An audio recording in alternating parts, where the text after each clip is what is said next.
Okay, Tuesday, 2nd of July, 2024. So, Bitcoin is the denominator, not the nominator. Now, this is based on an interesting tweet that I saw today by Bill Miller on Twitter. And it said something akin to that. Bitcoin is the denominator, not the nominator. It's the one underneath in terms of fractions, one above, one below, one below. One where everything is denominated in. Now, yes, indeed, a lot of people fail to understand this concept here. This is, some would say, straight away, this is the whole premise of the Bitcoin standard. When you follow the logic, price things in Bitcoin, ultimately. Now, this is an interesting concept that I tried to say to a friend of mine who is mathematically minded, mathematician, and I thought that would be enough. Yeah, it wasn't quite enough. I can only blame my communication skills. Fair enough. Now, why this concept is so profound is because it shows how far ahead of the curve we are. Fair enough, that's just self-aggrandizing. Oh, look how early we are. Wow, okay, cool, nice. But it still stands.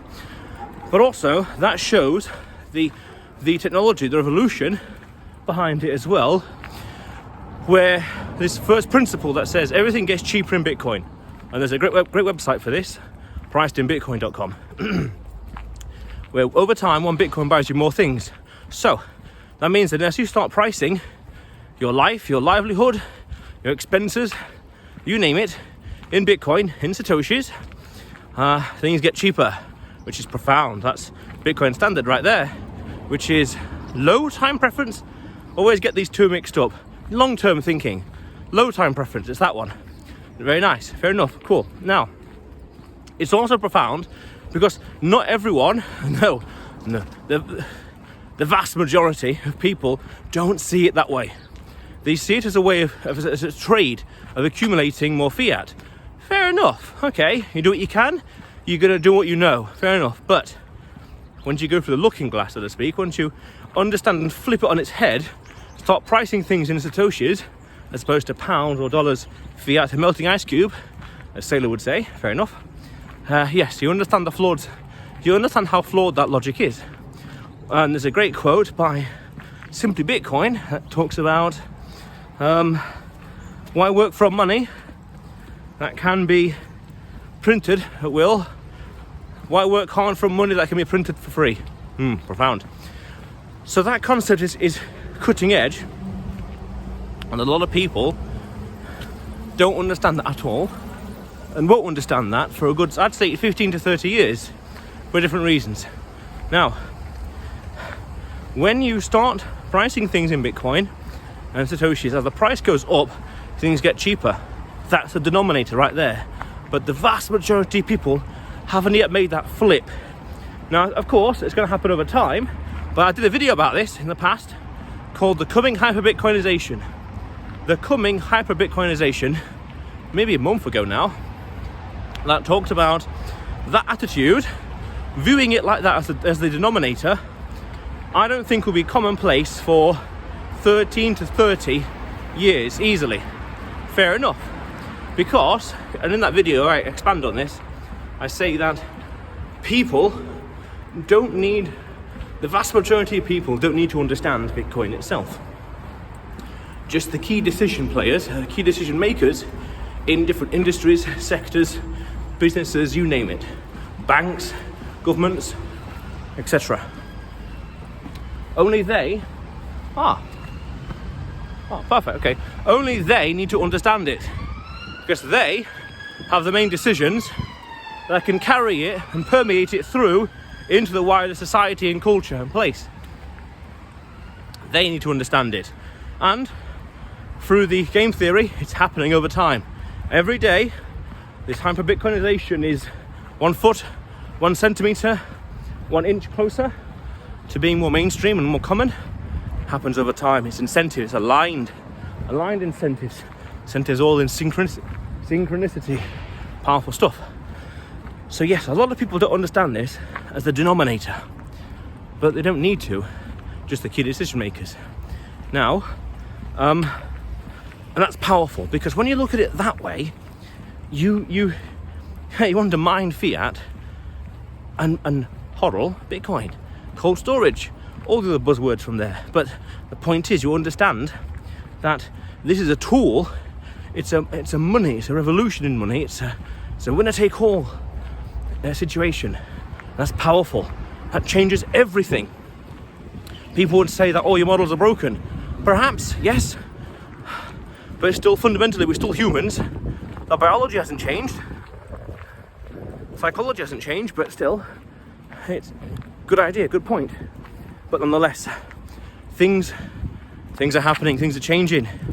And when you start going onto a Bitcoin standard, using Bitcoin as your denominator, valuing things in Satoshis, that means that as the price of Bitcoin goes up, your lifestyle, your cost of living, that's it, cost of living, goes down. Your Satoshis buy more and more things. Powerful stuff.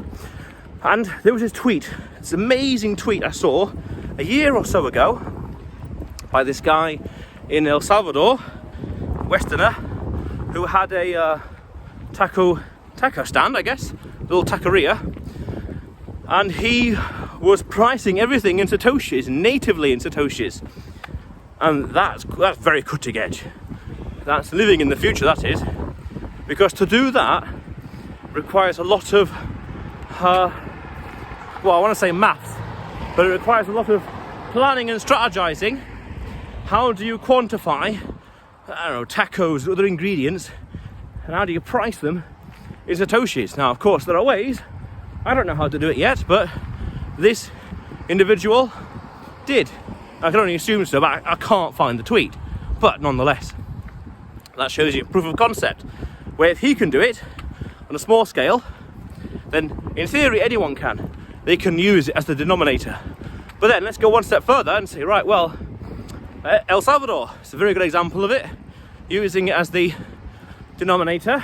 But interestingly, one interesting criticism people will say, I mean, a little tiny off topic here, they'll say, oh, you can't buy anything with Bitcoin, but you can go to El Salvador and buy, in theory, anything. I don't know, but I'll be there soon, and I can confirm on the ground how true that is. Because that then shows the revolution, the evolution, the movement in action, showing you that 15 or so years ago you could buy nothing with it, no matter the price, but then 15 years later, or you could say in only 15 years or in just 15 years, you can go to El Salvador and buy, in theory, anything you want. Now I say in theory because I've yet to see the revolution with my own eyes, and that will be right there, a country that is denominating everything in Bitcoin. And then you can expand that and say, well, what about BlackRock? What about other countries, Bhutan, wherever else, pricing things in Bitcoin? By all means, in Satoshis, you name it. We'll have to wait and see. That's why I say it's going to take 15 to 30 years, because one subtle thing I've noticed, and I want to do a video about this in the future, is that on a 15-year time frame, things are different. On a 30-year time frame, things are completely different, night and day. So I say, as a rule of thumb, give it 30 years. 15 years, yeah, sure. By all means, things you can't imagine will be mainstream. 15 years. Then you can say, right, well, give it 30 years, see what happens. Take it from there. Yeah. But otherwise, that in that tweet. Nice tweet is the denominator, not the nominator. Powerful stuff. Price things in Bitcoin. Price things in Satoshis. Live in the future. Powerful stuff. But otherwise, you will see me tomorrow.